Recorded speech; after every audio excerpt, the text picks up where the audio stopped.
اللهم إني أعوذ بك من علم لا ينفع، ومن قلب لا يخشع، ومن نفس لا تشبع، ومن دعوة لا يستجاب لها.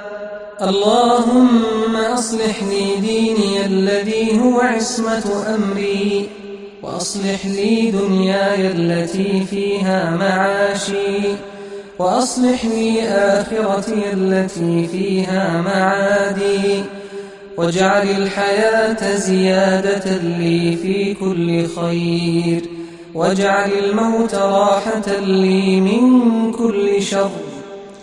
اللهم لك أسلمت، وبك آمنت، وعليك توكلت، وإليك أنبت، وبك خاصمت،